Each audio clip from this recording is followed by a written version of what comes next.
அலி ரலியல்லாஹு தஆலா அன்ஹு அவர்கள் அறிவித்தார்கள், பிகஸ்ரத்தி சம்தி தக்கூனுல் ஹைபா. ஒரு மனிதனுடைய கண்ணியமும் கௌரவமும் எப்போது வெளிப்படும் என்றால், ஒரு மனிதன் வாய்மூடி அமைதியாக இருக்கும் நேரத்தில் தான் என்று குறிப்பிட்டார்கள்.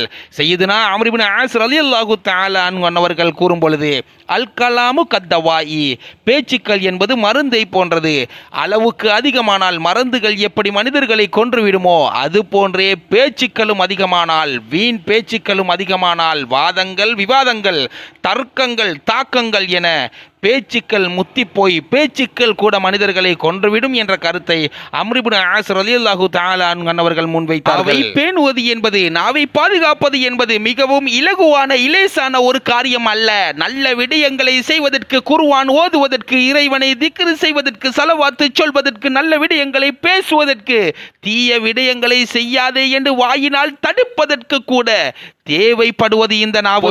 சொல்வதற்கும், கோல் சொல்வதற்கும், புறம் பேசுவதற்கும், குறை சொல்வதற்கும், ஒருவனுடைய குறையை வெளிப்படுத்துவதற்கும், ஒருவனிடம் இல்லாத ஒன்றை இருப்பது போன்று சொல்லுவதற்கும், பரப்புவதற்கும், ஒருவனை இழிவுபடுத்துவதற்கும், ஒருவனை அவமானப்படுத்துவதற்கும், ஒருவனை சீரழிப்பதற்கும், ஒருவனை பிரிவினையில் ஆக்குவதற்கும், குடும்பத்தோடு இருக்கும் ஒருவனை பிரிப்பதற்கும், கணவன் மனைவியர்களுக்கு மத்தியிலே இருக்கும் ஒற்றுமையை சீர்குலைப்பதற்கும், ஒருவனிடம் இல்லாத ஒன்றை மனிதர்களிடம் சொல்லி நம்ப வைப்பதற்கும், பொய் சத்தியம் செய்வதற்கும், உயிராய் அன்பாய் இருக்கும் மனிதர்களுக்கு மத்தியில் பிரிவினைகளை ஏற்படுத்துவதற்கும், கொடுத்த வாக்கை மீறுவதற்கும் தேவைப்படுவதும் இந்த நாவுதான் என்பதை மறந்து விடாதீர்கள்.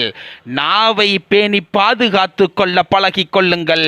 அனைத்திலும் வெற்றி பெறுவீர்கள் நீங்கள். ஒரு விடயத்தை நான் உங்களுக்கு ஞாபகப்படுத்துகிறேன். லுக்மான் அலைஹிஸ்ஸலாத்து வஸ்ஸலாம் அவர்கள் தனது மகனுக்கு கூறினார்கள், யகூலுல் லிசானு குல்ல சபாஹின் வ குல்ல மசாயின். ஒவ்வொரு நாள் காலையிலும் நாவு கேட்கும் பிற உறுப்புகளை பார்த்து, கைஃப அந்துன்ன, நீங்கள்லாம் எப்படி இருக்கிறீங்க என்று பிற உறுப்புகளை பார்த்து நாவு கேட்கும்.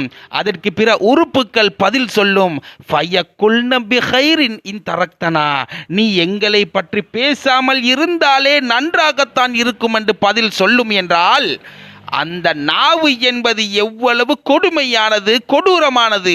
நல்லதை தேடித்தரக்கூடியதும் இந்த நாவுதான் என்பதையும் மறந்து விடாதீர்கள். அது எங்கள் கைகளில் தான் இருக்கிறது. இந்த நாவை நாங்கள் எப்படி பாவிக்க வேண்டும் என்பதை தெரிந்து கொண்டாலே எங்களுடைய வாழ்க்கையிலும் மறு உலக வாழ்க்கையிலும் நாங்கள் வெற்றி பெறுவதற்கு எந்த விதமான சிரமமும் பட தேவையில்லை என்பதையும் மனதில் கொள்ளுங்கள்.